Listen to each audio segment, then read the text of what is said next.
Baik, hari ini kita akan bahas satu persatu lebih detail mengenai komponen yang sudah kita bahas minggu lalu. Insya Allah hari ini dan minggu depan itu kita akan bahas tentang activity khusus. Gitu, karena activity ini adalah salah satu komponen yang merupakan komponen pertama yang akan digunakan oleh user. Dan biasanya sebuah aplikasi paling tidak punya satu activity. Gitu. Sedangkan untuk komponen yang lainnya, 3 lainnya kayak service, broadcast receiver, dan content provider, itu tidak harus ada dalam aplikasi kita. Ya. Tapi itu bisa digunakan misalkan kita pengen membuat sebuah aplikasi yang lebih kompleks gitu. Misalkan kalau misalkan kita pengen aplikasi kita pengen ngecek sinkronisasi data, itu kita pakai service. Kemudian jika misalkan ada event tertentu dan kita pengen memberitahukan kepada pengguna kita pakai service dan broadcast gitu kan. Kemudian ketika kita pengen data yang ada di aplikasi kita itu bisa diakses oleh aplikasi lain, itu kita pakai content provider. Ya. Nah, hari ini kita akan bahas lebih jauh tentang activity dan intent. Itu komponen pertama. Isi yang akan kita bahas pada pertemuan hari ini, itu insya Allah akan bahas activity, kemudian bagaimana kita mendefinisikan activity dalam aplikasi, dalam kode aplikasi kita. Kemudian ketiga, kita juga bagaimana kita memulai sebuah activity baru dengan sebuah intent. Minggu lalu kita sudah bahas sekilas. Kemudian bagaimana kita mengirimkan data dari satu activity ke activity yang lain. Baik itu menggunakan data URI, nanti ada yang namanya URI, ya Universal Resource apa-nya ya, saya lupa. Kemudian ada juga yang sifatnya pasangan key dan value, key value pair namanya, yang disimpan dalam extras. Jadi ketika nanti pindah dari satu activity ke activity yang lain, kita bisa mentransfer data atau sebaliknya, gitu, ya. Kemudian bagaimana kita menavigasi atau menambahkan menu navigasi dalam activity. Jadi ada berapa tipe sih sebetulnya navigasi yang ada pada aplikasi Android gitu. Ya. Pertama kita bahas terlebih dahulu activity. Sebetulnya ini lebih pendetilan dari apa yang kita sudah bahas minggu lalu gitu ya. Nah, sebuah activity ini merupakan sebuah komponen sebuah aplikasi. Ya. Bagian dari komponen yang sudah ada pada Android, ya kan? Dari 4 itu ada satu yang namanya activity. Dia juga merupakan salah satu komponen yang menjadi entry point untuk pengguna kan, ya. Kemudian activity itu simpelnya dia merepresentasikan sebuah window, ya, halaman, sebuah hierarki dari view. Jadi kalau di layout itu kan bisa ada hierarki view-nya kan.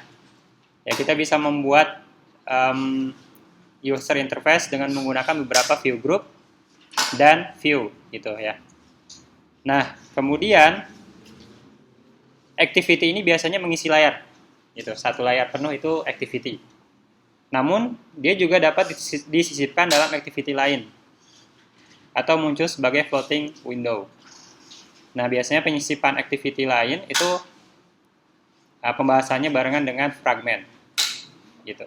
Jadi nanti ada yang mirip dengan activity, namanya fragment, itu bisa disisipkan dalam satu activity. Jadi dalam satu activity itu nanti bisa lebih dari satu fragment. Dan dia lebih fleksibel. Gitu. Jadi nantinya kita bisa membuat aplikasi cukup dengan satu activity, kemudian sisanya fragment. Walaupun kita misalkan punya 5 halaman gitu. Nah, kita bisa membuat dengan satu activity, kemudian sisanya fragment. Kita bahas terlebih dahulu activity. Kemudian, nah activity ini biasanya ditulis dalam sebuah kelas, namanya kelas Java ya. Biasanya sih satu activity dalam satu berkas. Jadi kalau misalnya kita punya berkas namanya mainActivity.java, berarti itu mewakili satu activity. Walaupun sebetulnya penulisan kode kan nggak harus terpisah-pisah ya. Jadi sebetulnya kalau misalnya Anda mau membuat semua aplikasi dalam satu kode pun bisa gitu. Cuman pembacaan jadi rumit nantinya. Kenapa? Kalau mesin nggak jadi masalah. Ya komputer nggak jadi masalah karena tahu mana yang harus dibaca. Tapi kalau manusia, untuk men-trace gitu, kalau misalnya semua kode dimasukkan dalam satu file, itu akan pusing. Ya. Karena bisa jadi ribuan baris kan. Gitu. Ini activity. Nah, kemudian apa sih yang dapat dilakukan activity? Dia merepresentasikan sebuah aktivitas. Sesuai namanya, jadi activity itu merepresentasikan aktivitas. Gitu. Contohnya kalau kita pakai HP, ketika kita membuka sebuah layar, pasti kita melakukan sebuah aktivitas kan? Ya. Baik itu misalkan memesan belanjaan kalau kita sering belanja online gitu. Ya. Atau misalkan mengirim email, itu kan satu halaman ya. Kemudian juga misalkan melihat arah menggunakan peta, baik itu Google Map atau yang lainnya, Waze gitu. Itu mewakili satu aktivitas. Jadi aktivitas tertentu gitu diwakili oleh satu activity, class activity. Nah, minggu lalu kita juga sudah membahas bahwa manajemen activity yang baik itu bisa berpengaruh pada UX yang baik pula. Di sini dikatakan activity dapat menghandle interaksi pengguna. Ya. Baik contohnya kayak klik tombol, kemudian mengisi teks, menggunakan edit teks, kemudian contoh lainnya adalah verifikasi ketika login. Nah, itu semuanya dilakukan di activity. Gitu. Kemudian activity itu dapat memulai activity lain. Ya, minggu lalu kita membahas bahwa activity itu cukup fleksibel, artinya independen ya. Dia nggak harus dimulai dari triggernya seorang pengguna, tapi bisa juga dimulai dari aplikasi lain kan. Ya, itu activity. Kemudian dia juga memiliki siklus hidup. Nah, untuk pembahasan siklus hidup ini kita akan bahas minggu depan insya Allah. Bersamaan dengan implicit intent. Nah, di sini dikatakan bahwa activity memiliki siklus hidup, yaitu is created. Jadi, pertama kali activity itu akan dibuat. Kemudian started, mulai. Ya. Kemudian running, berjalan, itu maksudnya berlari ya, tapi maksudnya jalan, berfungsi aktivitasnya. Kemudian pause, diberhentikan sementara. Kemudian resume, ya, resume dikembalikan lagi. Gitu. Kemudian nanti diberhentikan, stop, sampai akhirnya nanti dibuang, di-destroy, dimusnahkan. Nah, ini siklus hidup ini penting Anda nanti ketahui. Kenapa? Karena nanti di sana kita bisa memasukkan logika yang kita inginkan. Contohnya, ketika kita pertama kali membuka activity, itu kapan harus memasukkan data misalkan. Itu ada di siklus mana pemasukan data itu. Kemudian ketika activity di close, ditutup, kan tadi ada data ya. Supaya data yang tersimpan harus dilakukan di mana gitu. Nah, ini ada di dalam siklus hidup ini. Nanti di dalam pemrograman Java-nya itu diwakili oleh beberapa callback metode callback. Contohnya on create gitu. Kemudian on pause, gitu, on resume, ya, on stop, on destroy. Makanya saya nggak mengubah menerjemahkan bahasa ini karena dia mewakili callback juga. Ya. Ini yang dapat dilakukan oleh activity. Ini contohnya. Ya, contohnya ini ya, simple. Di sini kalau Anda lihat kira-kira ini ada berapa view dan view group kalau untuk yang satu.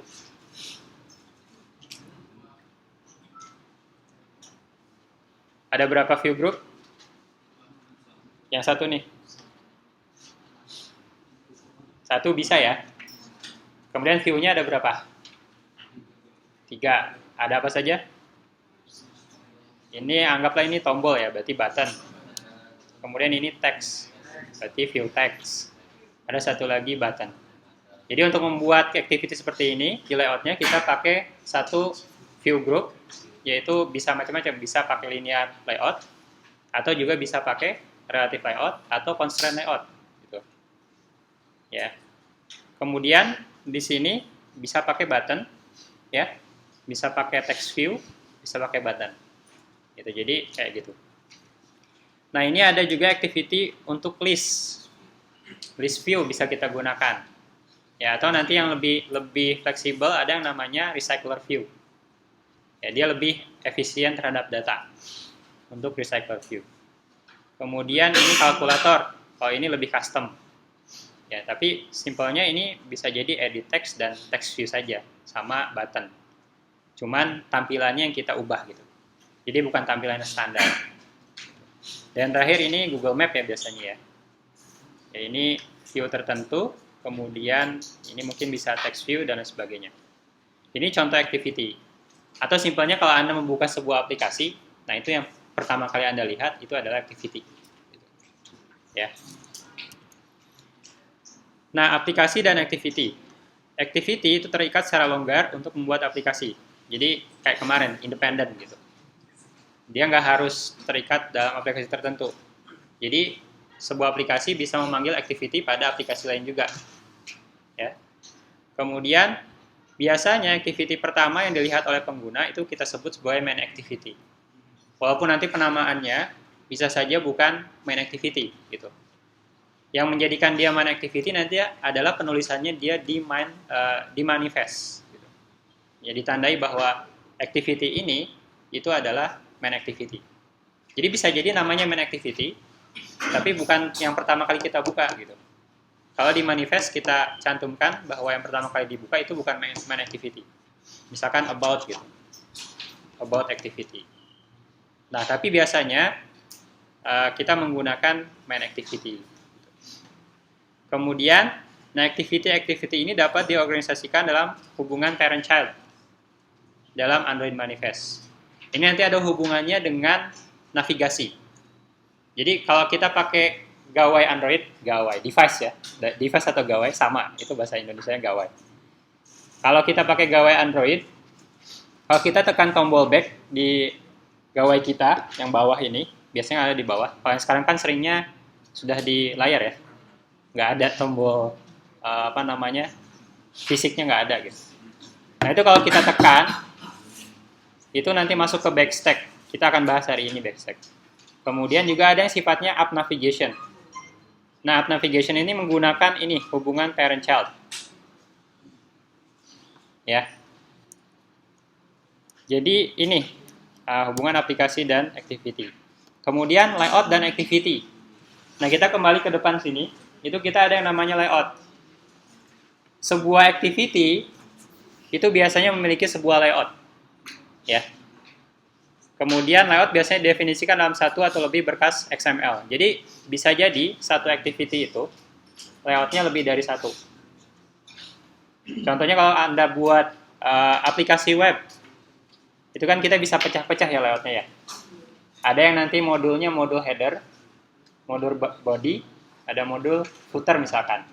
Gitu. Nah itu bisa juga dilakukan di sini. Di dalam Android kita bisa pecah-pecah.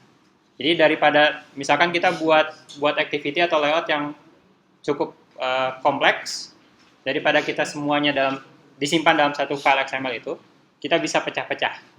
Gitu. Ya.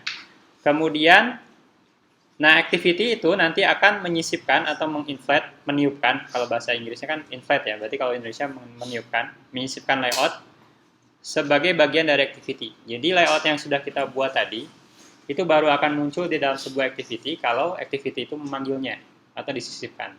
Gitu. Nah biasanya dilakukan dalam metode yang namanya onCreate. Gitu. Ya, ini biasanya pasti kalau kita buat main activity sudah ada tuh contohnya. Ya, view biasanya on set view gitu.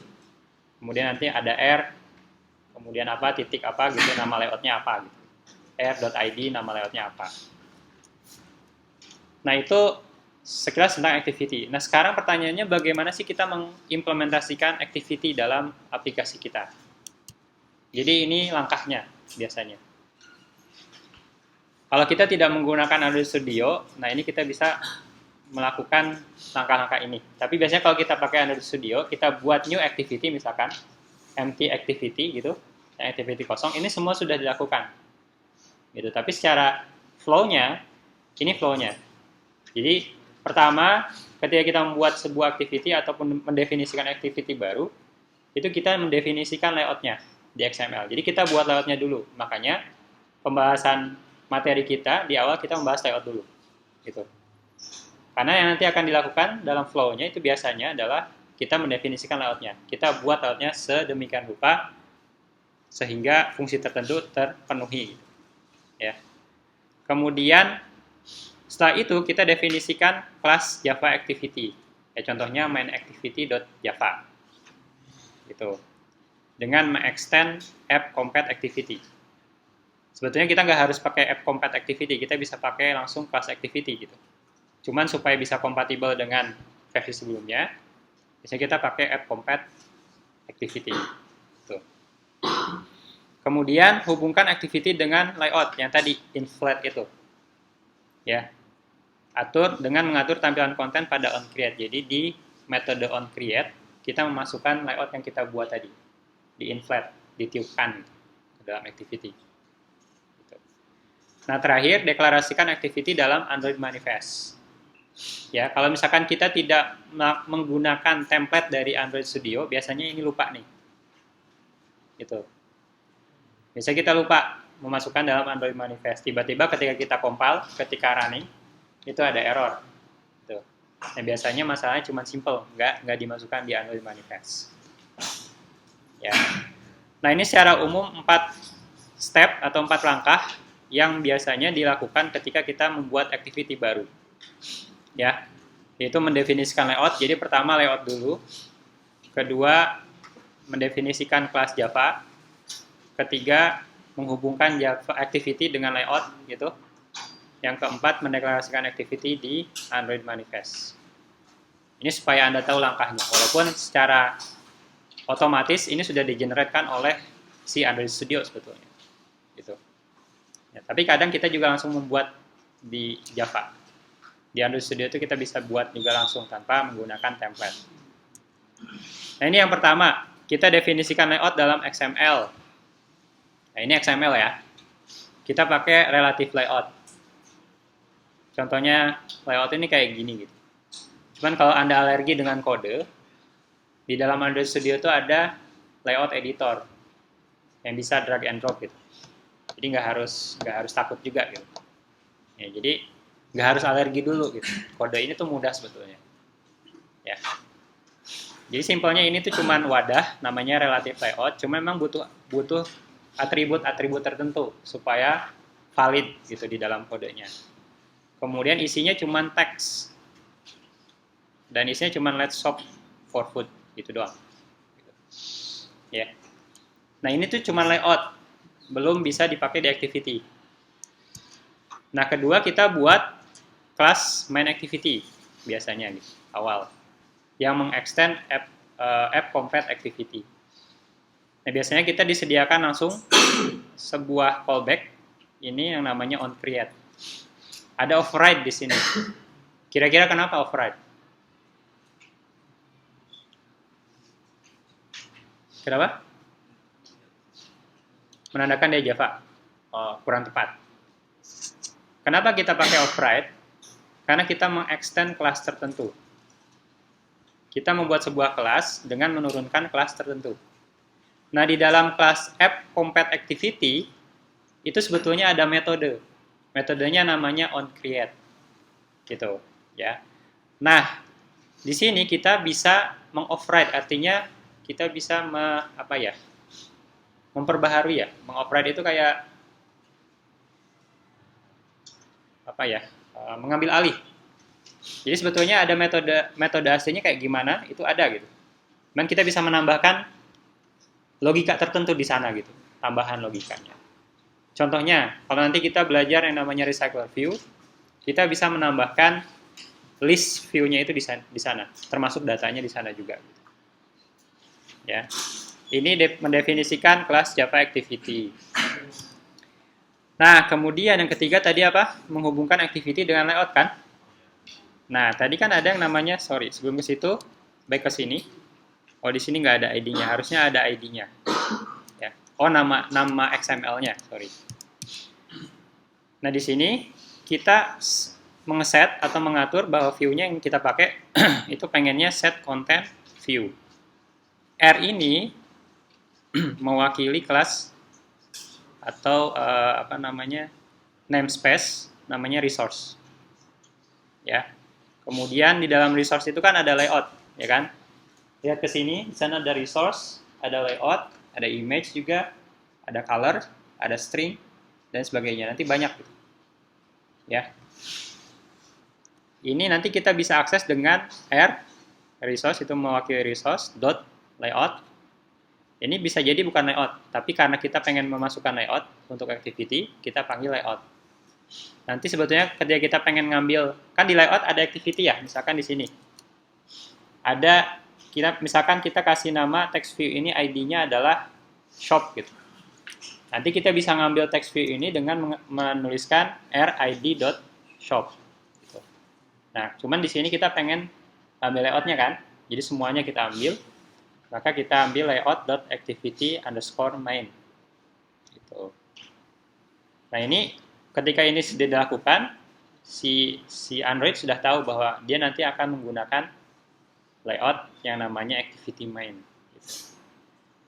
Nah kalaupun misalkan nanti kita ganti jadi r.layout.about, ya berbeda dengan nama kelas main activity, itu nggak masalah. Dia akan tetap jalan. Logikanya adalah kita memasukkan layout about ke activity main, gitu ya. Dan terakhir adalah mendeklarasikan activity dalam Android manifest.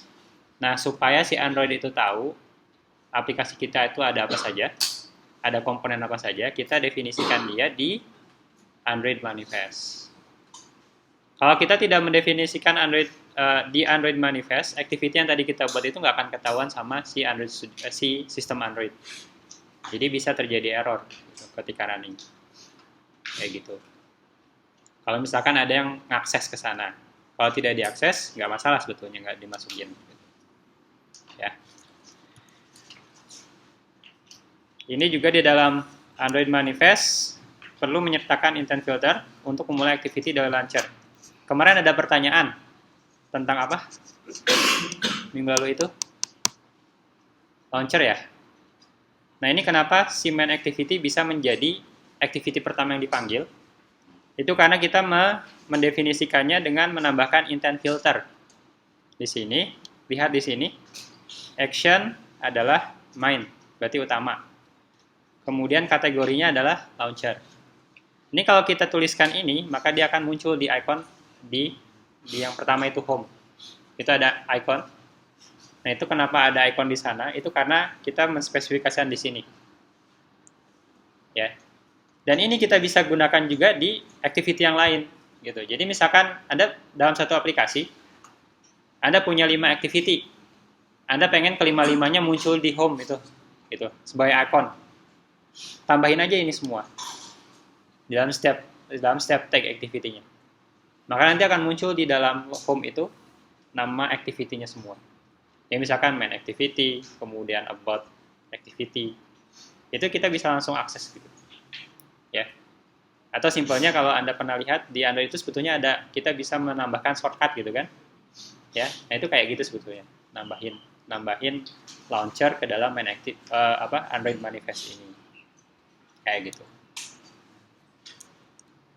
Oke. Jadi itu prosesnya dalam membuat activity baru. Jadi kita definisikan layout pertama kali. Kedua kita definisikan kelas Java. Ketiga kita menghubungkan activity dengan layout. Dan terakhir adalah mendeklarasikan activity. Itu baru stepnya yang untuk membuat saja. Nanti ke depannya Anda bisa menambahkan logika di dalamnya. Misalkan menambahkan data, ya. Menambahkan kalau kita ngeklik sesuatu harus kemana gitu, ya kayak gitu. Sampai sini ada pertanyaan nggak? Belum ya. Jadi masih ketangkep ya. Jadi prosesnya gimana kalau buat sebuah activity baru di dalam aplikasi Android? Pertama bikin layout, bikin activity class Java. Hubungkan keduanya kan, layout sama activity, layout sama activity betul. Ketiga adalah deklarasikan di manifest. Jadi 4 step ini yang perlu Anda pahami. Jadi ketika praktikum, ini kurang lebih step-step yang akan Anda lalui.